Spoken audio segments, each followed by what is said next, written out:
So hello friends, जैसा कि ई N exam जैसे ही आज ख़त्म हुआ वैसे बहुत सारे क्वेश्चंस आ रहे हैं। मतलब क्वेश्चन का बौछार हो चुका है कि ई में क्या नहीं है, क्या है, बहुत कुछ हो गया। तो तो पूरा जो जो क्वेश्चन आपको स्क्रीन में दिख रहा है, आपको सबका आंसर इस वीडियो में मिलेगा, ठीक है। जैसे कि सबसे पहला क्वेश्चन है आपका, मतलब मैं बताऊंगा इस वीडियो में ई एन में अगर फेल हुए तो क्या हुआ, ई एन का एग्ज़ाम ही नहीं दिए, बहुत जन बोले हम एग्ज़ाम नहीं दिए, एब्सेंट हो गए, तो क्या होगा, नेगेटिव मार्किंग है या नहीं। और अगर आप मतलब अगर आप फेल किए, एब्सेंट हुए, तो आप सेमेस्टर प्रमोट करोगे या नहीं, या फिर सारे एग्ज़ाम में फेल हो जाओगे होंगे। फिर लास्ट है कि आपका पासिंग मार्क्स कितना है, ठीक है ना। सारा क्वेश्चन का आंसर मिलेगा, ध्यान से आप सुनना, ठीक है ना। तो सबसे पहला बात करते, और नेगेटिव मार्किंग्स कैलकुलेट कैसे करना है, बहुत जन को क्या पता करके कैसे कैलकुलेट करे पता नहीं, वो सब छोड़ो। वट तो सबसे पहला क्वेश्चन जानते हैं। सबसे पहला क्वेश्चन है, what if you failed in E N V S exam. अगर आप फेल होते हो ई एन एग्ज़ाम में, E N V S exam मतलब फेल होने से पहले सबसे पहले पासिंग मार्क्स जानते हैं। पासिंग मार्क्स जो है E N V S exam का, प्रैक्टिकल का जो आज एग्ज़ाम हुआ था, मतलब थियोरेटिकल का जो एग्ज़ाम हुआ था आज, उसका पासिंग मार्क्स है 30%, मतलब कि 50 में आपको 15 मार्क्स चाहिए ही चाहिए, ठीक है ना। ठीक है, उसके बाद अगर आपका किसी का 15 मार्क्स नहीं आता है, 15 मार्क्स नहीं आता तो आप फेल हुए इस एग्ज़ाम में, ठीक है। 15 मार्क्स नहीं आया तो फेल हो। ओवरऑल में मतलब 100 में आपका 30 आया तो भी नहीं चलेगा, आपको इसके इस 50 में भी 15 लाना पड़ेगा।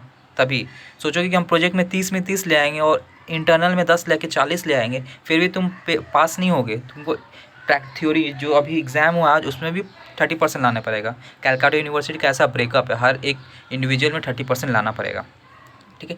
फेल होते हो तो देखो, फेल होते हो तो कोई प्रॉब्लम नहीं पड़ेगा, तुम सेमेस्टर प्रोमोट हो गए, तुम अगले मतलब नेक्स्ट सेमेस्टर दोगे, ऐसा कहीं पे भी मेंशन नहीं है।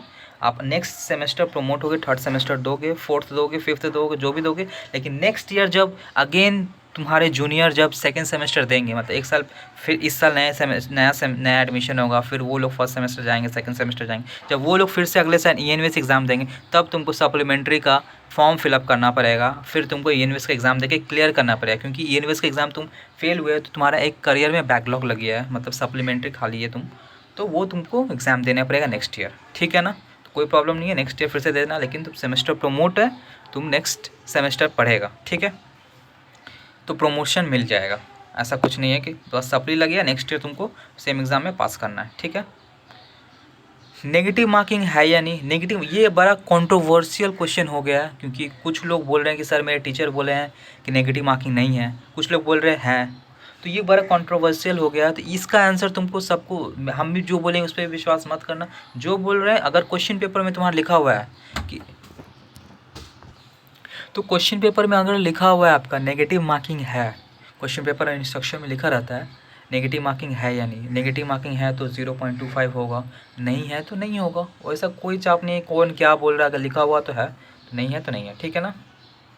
तुमको क्वेश्चन पेपर का इंस्ट्रक्शन पढ़ लेना, बाकी सारे सब्जेक्ट में है ये तो कंफर्म है। इन्वेस्ट का फिर कंट्रोवर्शियल हो गया, तो ये क्वेश्चन पेपर डिपेंड है। मेरे पास क्वेश्चन पेपर आया बट फर्स्ट पेज में जिसमें इंस्ट्रक्शन लिखा रहा था वो नहीं आया, तो हम भी पता नहीं कर पा रहे हैं, ठीक है। लेकिन वैसे भी नेगेटिव मार्किंग 0.25 मार्क्स है, परसेंटेज नहीं है, बहुत जन इसको परसेंटेज में ले रहे हैं, गलत बात।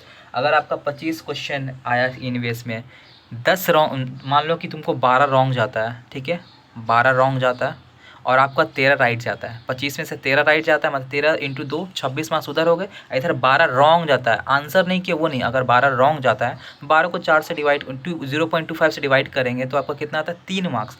मतलब आपको 13 राइट गया तो 26 मार्क्स मिला, इधर नेगेटिव का 3 मार्क्स कटेगा, मतलब आपको 26 की जगह 23 मिलेगा। हर 4 आंसर गलत होने पर आपका 1 मार्क्स कटेगा, 1 मार्क्स, ठीक है ना। और हर आंसर राइट होने पर आपको 2 मार्क्स मिलेगा, तो डिफरेंस है, ठीक है। ये क्लियर हो गया। उसके बाद अगर आप एब्सेंट होते हो एग्ज़ाम में, एब्सेंट होते हो तो वो सेम ट्रीट होगा आपका कि आप फेल हो, ठीक है, सेम ट्रीटमेंट होगा आपको। अगेन अगले साल सेम आप प्रमोट हो जाओगे, लेकिन अगले साल सेम आपको जब सेकेंड सेमेस्टर फिर से होगा, यूनिवर्स का एग्ज़ाम होगा, तो आपको एग्ज़ाम देना है इसी का, ठीक है ना, passing marks. I hope so आपको सारा डाउट क्लियर हो गया होगा। एक नेगेटिव मार्किंग का इंस्ट्रक्शन बेस पे है, अगर कंफर्म हमको पता चल जाता है तो डेफिनेटली हम एक पोस्ट, कम्युनिटी पोस्ट के थ्रू हम बता देंगे कि नेगेटिव है कि नहीं, अगर इंस्ट्रक्शन वाला पेज हमको मिल गया तो, नहीं तो इंस्ट्रक्शन पे डिपेंड करता है, ठीक है। अब नेगेटिव, अब एग्ज़ाम हो गया, नेगेटिव मार्किंग थोड़ा मैटर करता है। जिन लोगों को अगर रहता है तो कोई अगर 0.5 मार्क्स से भी इधर उधर अगर पास फेल हो जाते तो डिपेंड करता है, ठीक है। और नॉर्मली अगर तुम्हारा थोड़ा मोड़ा मार्क्स अगर पास से थोड़ा मोड़ा कम है ना, तो एक होता है मतलब सेट ऑफ वाला मार्क्स मिलता है। थोड़ा मोड़ा अगर 1-2 मार्क्स इधर उधर हुआ ना तो तुम लोग पास हो ही जाओगे, क्योंकि हर कॉलेज हर में होता है। किसी को 30 में से 27-28 भी मिलता है ना, तो थोड़ा मोड़ा 1-2 मार्क्स ग्रेस मार्क्स मिल जाता है। तो इतना मत करना। आप नेक्स्ट एग्ज़ाम का प्रिपेयर करो अच्छे से, तो ठीक है। So thank you so much.